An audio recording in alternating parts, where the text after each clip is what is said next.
Hello everyone and welcome back to my channel. So this video is about DSSB Assistant Manager and for Assistant Accounting.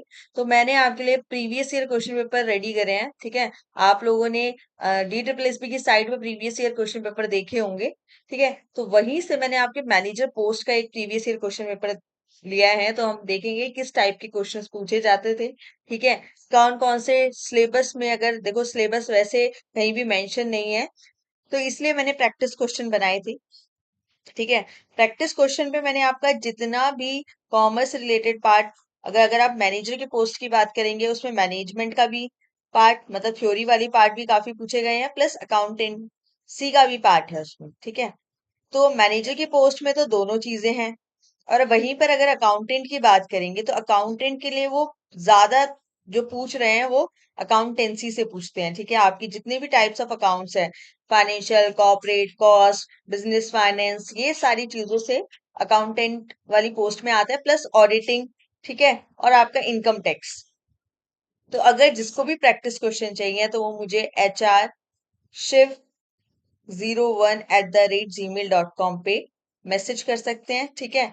तो वहां से मैं आपको practice question आपको PDF की form में प्रोवाइड कराती हूँ, ठीक है। तो अब स्टार्ट करते हैं प्रीवियस ईयर क्वेश्चन। सबसे पहला क्वेश्चन है, which of the following principle describe anticipate no profit provide for all the possible losses. तो आप अगर मेरी प्रैक्टिस क्वेश्चन नहीं, अगर आप मेरी प्लेलिस्ट में जाएंगे तो प्लेलिस्ट में आप देखेंगे सब्जेक्ट वाइज मैंने अलग अलग वीडियोस बनाई हुई है उसके अंदर। तो आप जैसे फाइनेंशियल अकाउंटिंग के अंदर जाएंगे तो मैंने आपको उसमें प्रिंसिपल्स पढ़ाए हैं, और मैंने प्रिंसिपल्स पढ़ाते हुए कहा था कि DSSB में आपकी अकाउंटेंसी से जो क्वेश्चंस आते हैं, थ्योरी का अगर जो पूछा जाता है तो प्रिंसिपल्स से बहुत पूछा जाता है।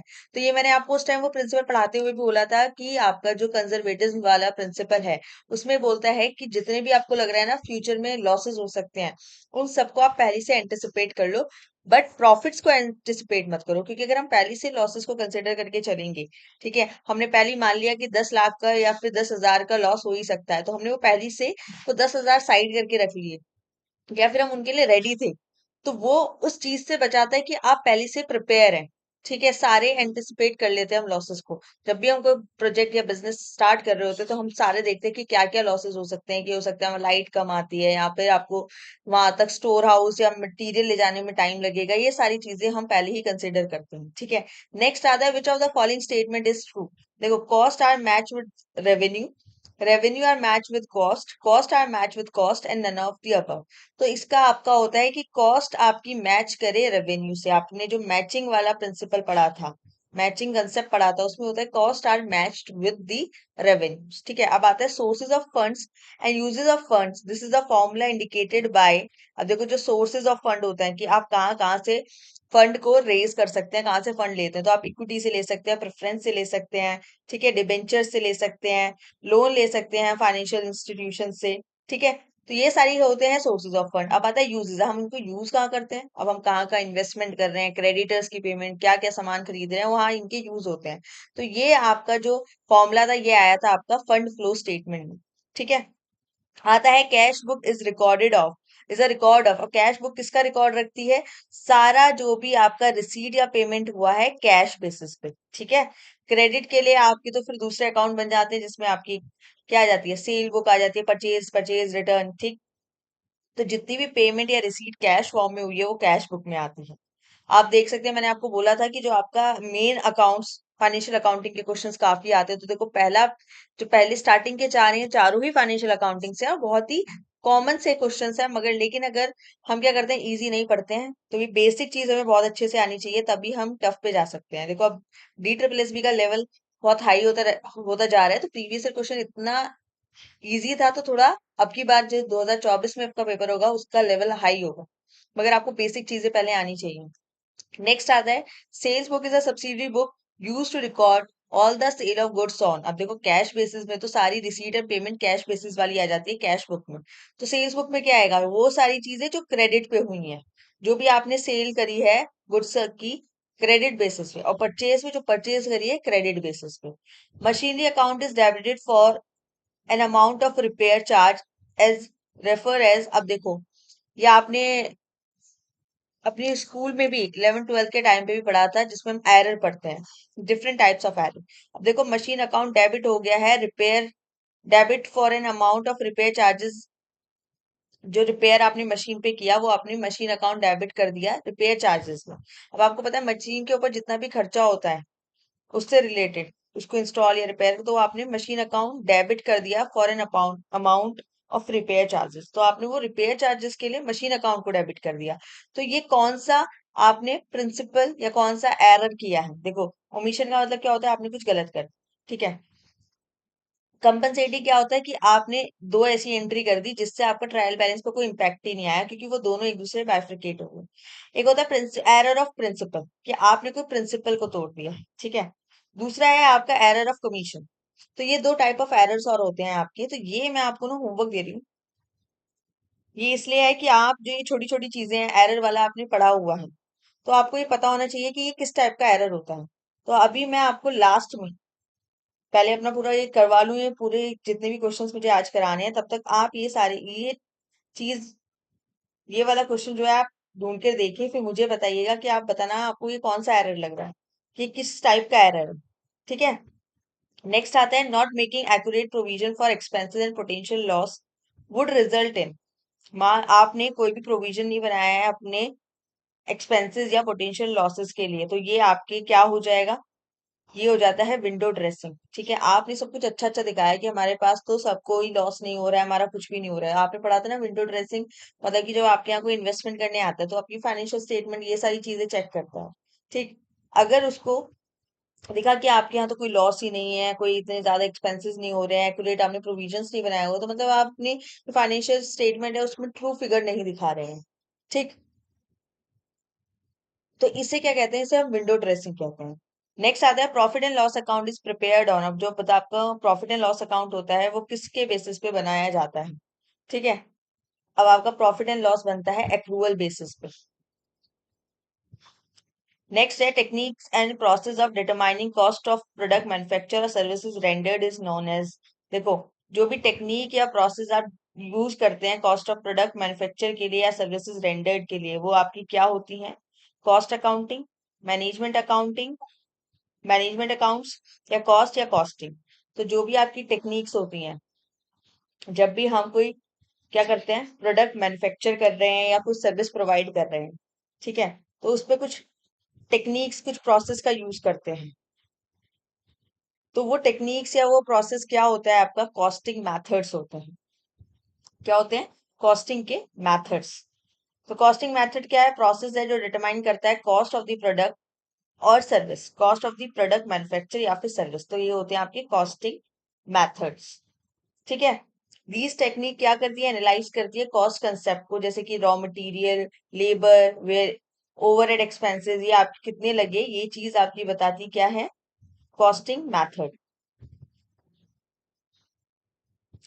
और कॉस्टिंग, अब देखो, खाली कॉस्टिंग कॉस्ट ये सब किसके अंदर आती है? कॉस्ट अकाउंटिंग के अंदर आती है। तो सिस्टम जो कि डिटरमाइन करता है कंपनी की कॉस्ट ऑफ प्रोडक्शन को, उसको हम कॉस्टिंग या फिर कॉस्ट अकाउंटिंग बोलते हैं, ठीक। ये आपको हेल्प करता है कि क्या वेरिएबल और क्या आपके फिक्स्ड एक्सपेंसेस हो सकते हैं।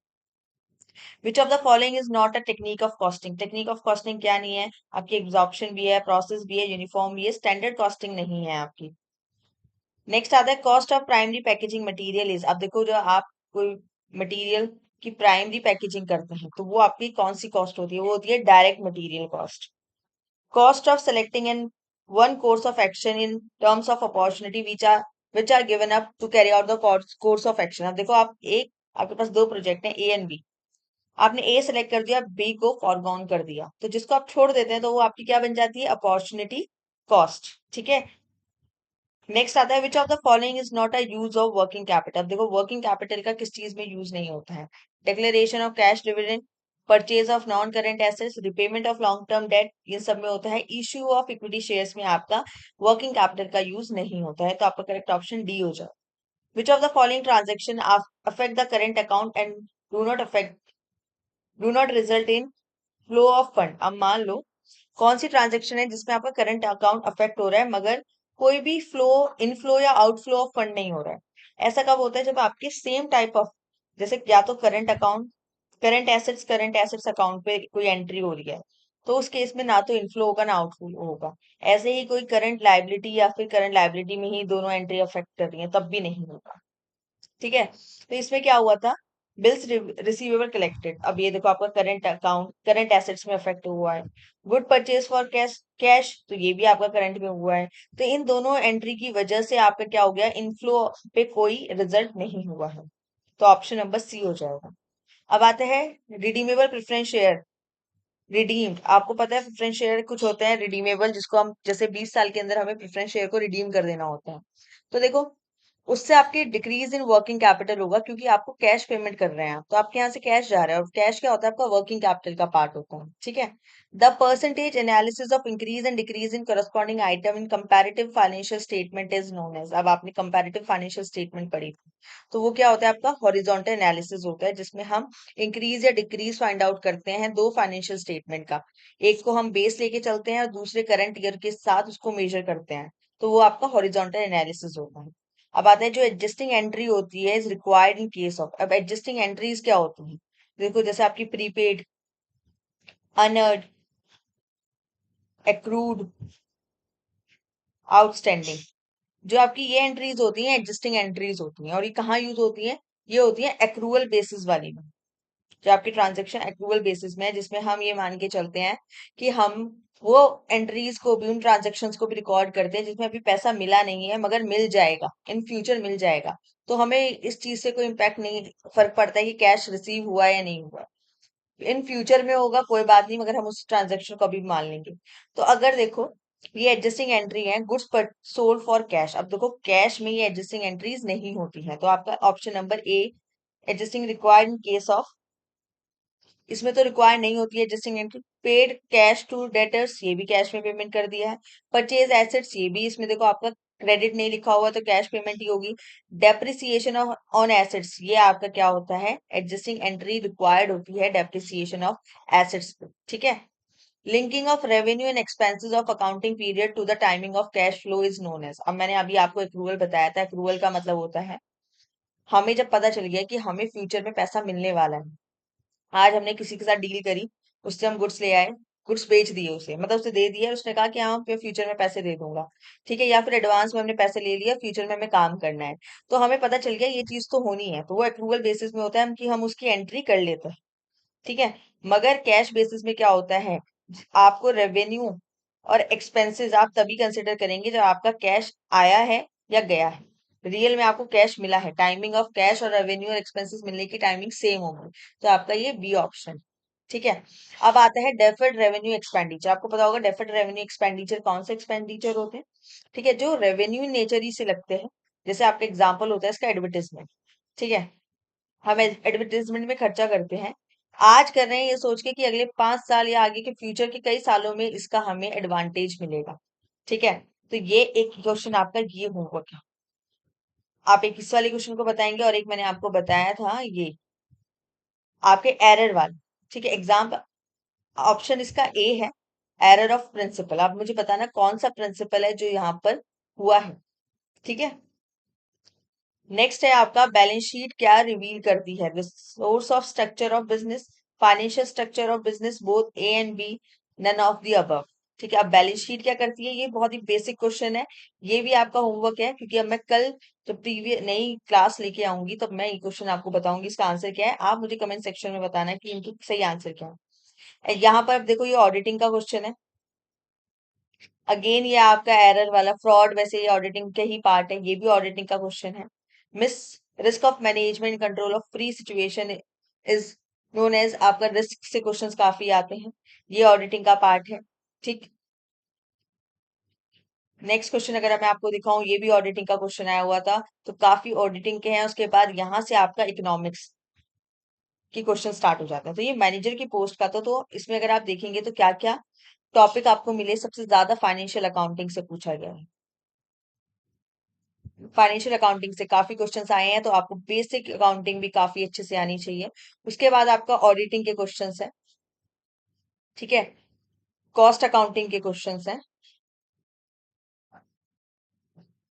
और उसके बाद इकोनॉमिक्स, फाइनेंशियल अकाउंटिंग के मैंने ऑलमोस्ट करा दिए, कॉस्ट अकाउंटिंग हम करेंगे, ठीक है। इकोनॉमिक्स के क्वेश्चंस यहाँ से, और ऑडिटिंग हमको करना है, ठीक। तो यहाँ से आपको सिलेबस पता चलता है। आप देखो ऑडिटिंग तक का सबसे लेटेस्ट चल रहा है कि ऑडिटिंग के क्वेश्चंस हर एग्जाम्स में काफी आते हैं, अगर चाहे पीजीटी कॉमर्स की बात कर लें, ठीक है, या फिर आप मैनेजर की पोस्ट की बात कर लें, या फिर आप अकाउंटिंग की पोस्ट की बात अकाउंटेंट की पोस्ट की बात कर लें। वहीं पर आपका जैसे जेएसओ का एसएससी सीजीएल में जेएसओ की पोस्ट थी, दूसरी मैंने आपको बताई थी एएसओ का भी था, ठीक है, उसमें भी आपका ऑडिटिंग के पार्ट पूछे जाते हैं। अब कल हम नेक्स्ट क्वेश्चंस करेंगे, प्लस मैंने आपको 3 होमवर्क के क्वेश्चंस दिए हैं, एक तो डेफर्ड रेवेन्यू वाला, एक बैलेंस शीट का, और एक आपका क्या है क्वेश्चन, ये एरर वाला।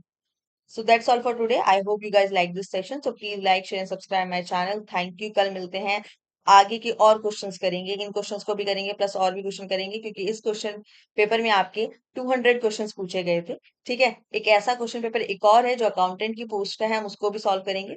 और जिसको भी प्रैक्टिस क्वेश्चन परचेज करने हैं वो मुझे मेल आईडी पे मैसेज कर सकते हैं। So that's all for today. Bye guys.